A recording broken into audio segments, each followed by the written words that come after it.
5 minutes. You vow to yourself you'll only be on Instagram Reels, TikTok, or YouTube Shorts for 5 minutes, and then you'll move on with your day. You'll go back to studying, working, or whatever have you. And the prospect of having only 5 minutes to scroll seems a little bit low now that you think about it.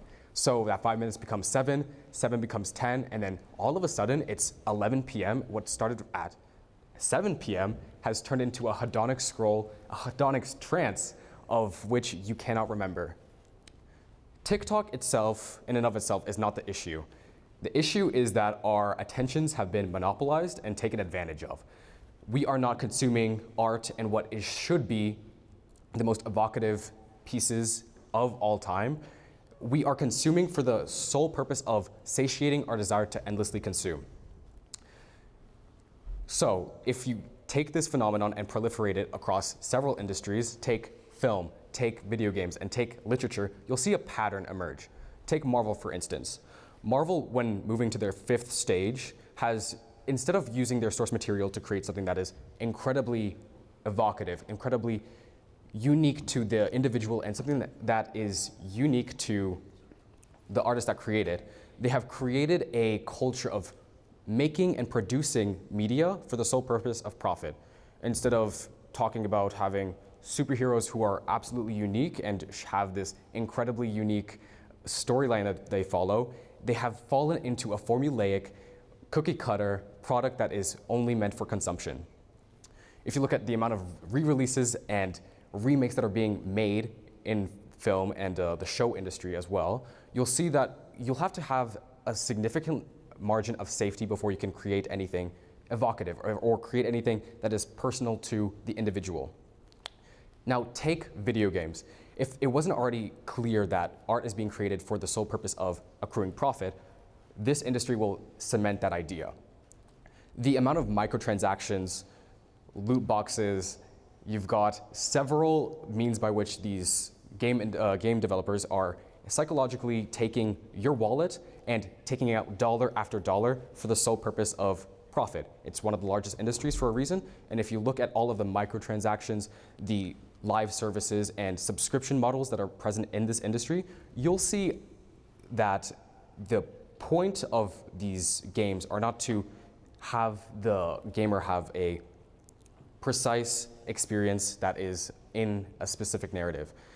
Within these video games, I know it's a little bit childish, but there is an immense capacity to communicate something that is individual to the creator.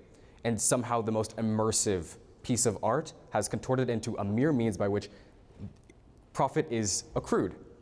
And this is kind of a side tangent, but when I was on TikTok, I wanted to retain something that I actually consumed.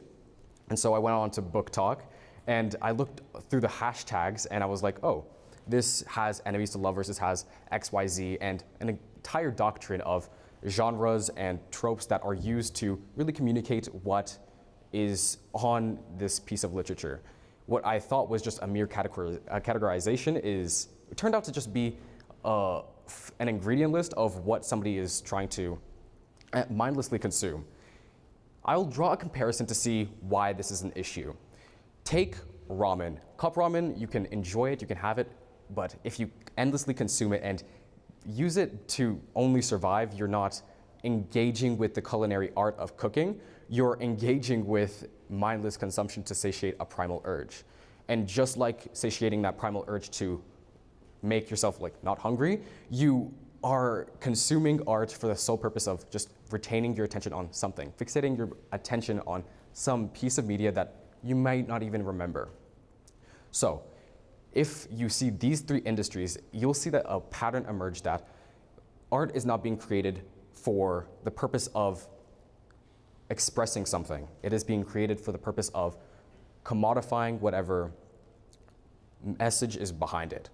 So, taking this into account, what can the individual artist do to combat this?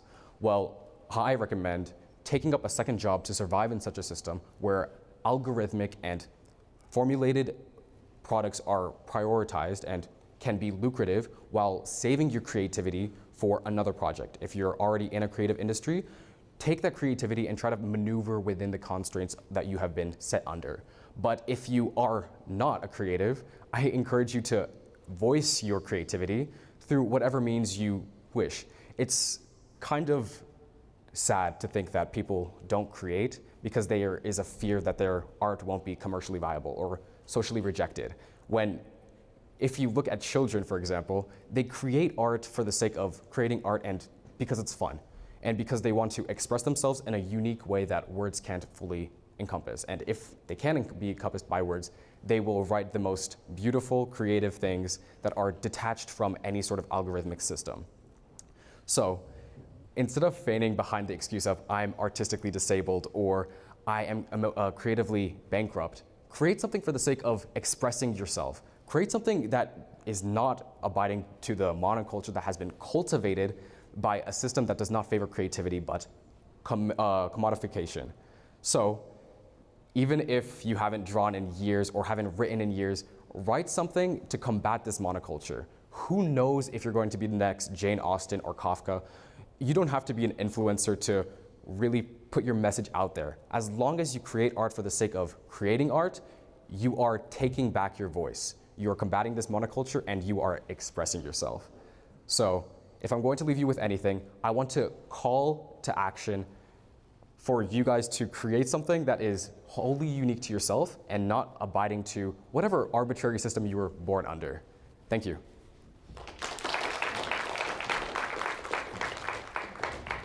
Thanks.